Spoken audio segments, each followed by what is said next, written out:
that is not factual. Mr. Speaker, as regards allegations to do with conflict of interest, it is important, Mr. Speaker, to point out that that particular charge is the subject of active criminal litigation. Mr. Speaker, we shall be raising an objection in as far as that particular charge is concerned as to its admissibility or consideration by this Senate when it is indeed subject matter of a court process.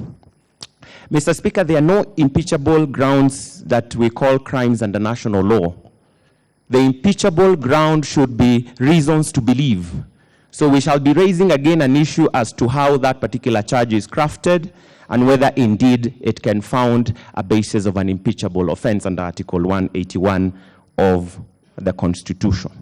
Mr. Speaker, regarding the issue of staffing, again, and procurement, we shall be demonstrating to you that there is absolutely no direct nexus between the alleged violations and the conduct of the governor. The governor plays no role in the procurement process. Yes, he might be the CEO of the county. He does not award tenders. He does not evaluate tenders. He does not sign contracts. So what you will not be told is where the evidence with regard to those subject tenders is and where the governor's hand is. You will not be told all that. You'll be told about alleged high wage bill as a ground for impeachment. This is a national issue, Mr. Speaker. It cuts across all counties, and the reasons are diverse. Delayed release from exchequer, inherited debts from the previous regime. Now, all those have been lumped together to couch an alleged charge of alleged unsustainable wage bill that has been flowerly crafted to say that the county of Kiambu is threatened with auction. Far from it, Mr. Speaker. We will be demonstrating that that phenomenon has nothing to do with the conduct of the governor. On the whole, we shall be urging this Senate to reject all the grounds, all the charges for not having been proved, Mr. Speaker. I will yield the remainder of my time to Mr. Jenga to make some brief opening remarks on the process issues and the legal deficiencies of the motion that was presented to the Speaker of the Senate by the Speaker of the Assembly. I yield the floor. Thank you, Mr. Speaker.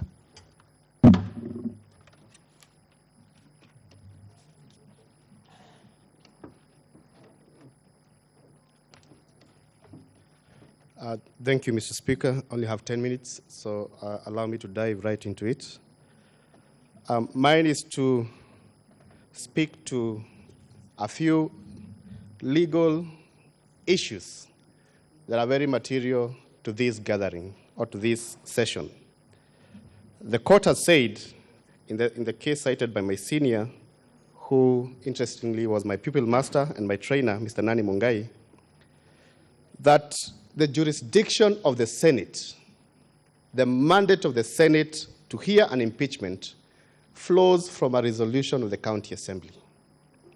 So without a resolution, this gathering is not properly constituted. This session to hear the charges against the governor cannot be legally and competently moved without a proper resolution of the County Assembly. And why do I say this?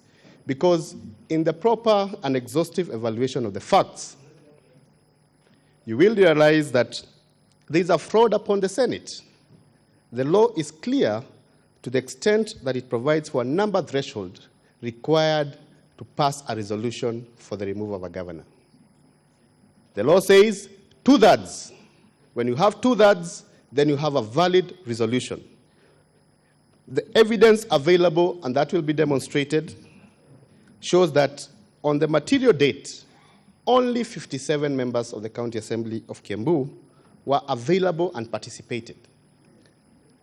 That by itself, even without further interrogation, calls into the question of the validity of the resolution and invites the Senate to make a determination as to whether it has been properly moved to hear and determine these proceedings or these charges.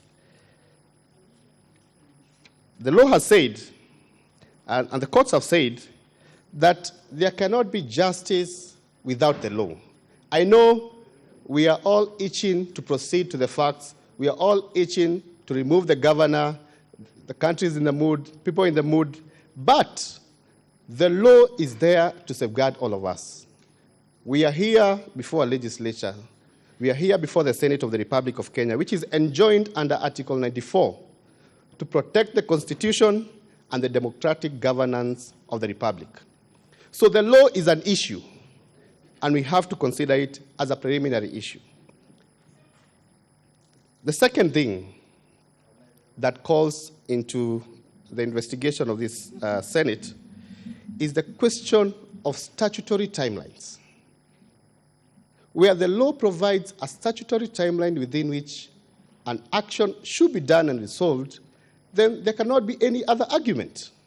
If we are to be loyal, to pledge allegiance, and to be subservient to the law, then we must interrogate our own processes and confirm at the first instance whether we are compliant with the law.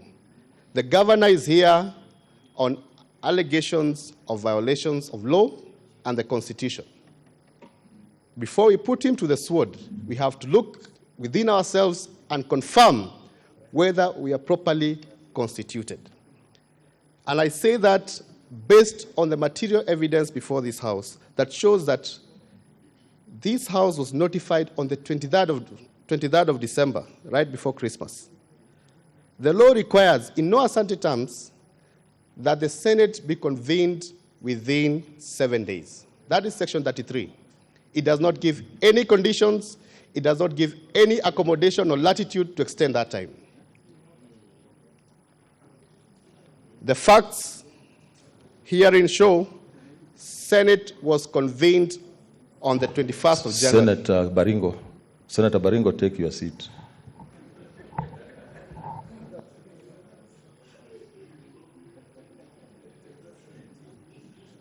Okay, proceed, Council.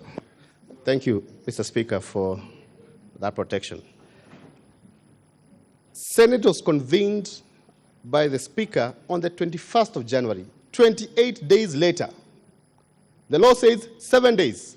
Shall within 7 days convene the Senate to hear charges. We were convened 28 days later. So clearly,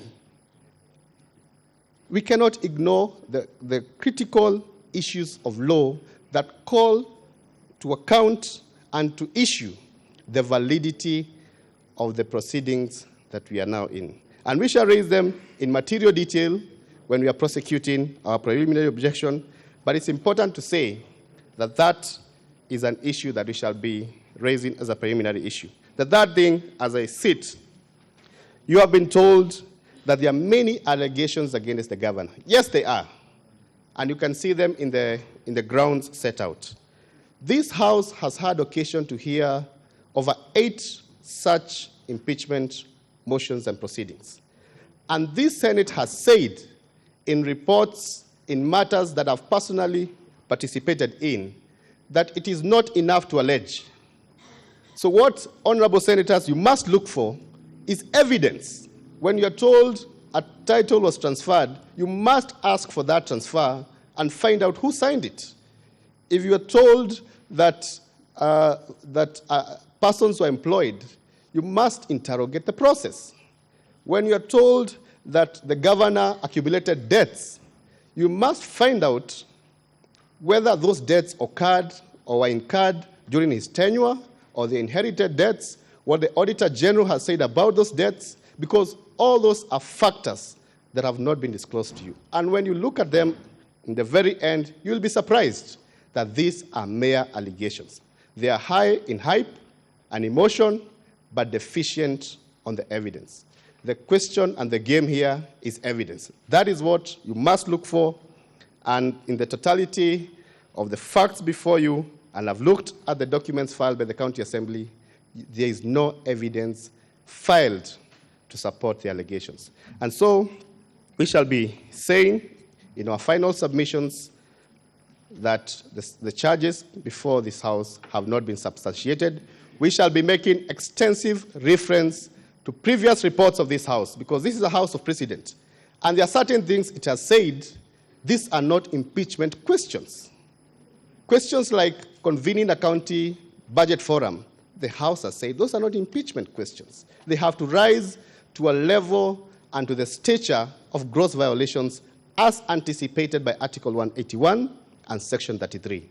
And therefore, our submission in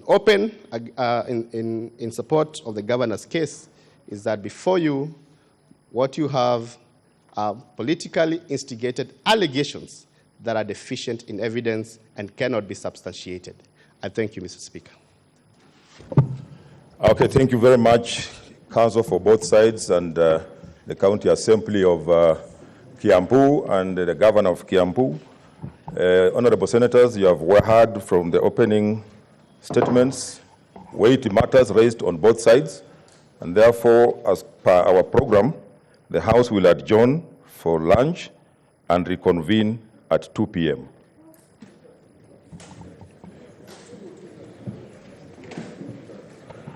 Is it 2 or 2:30? 2.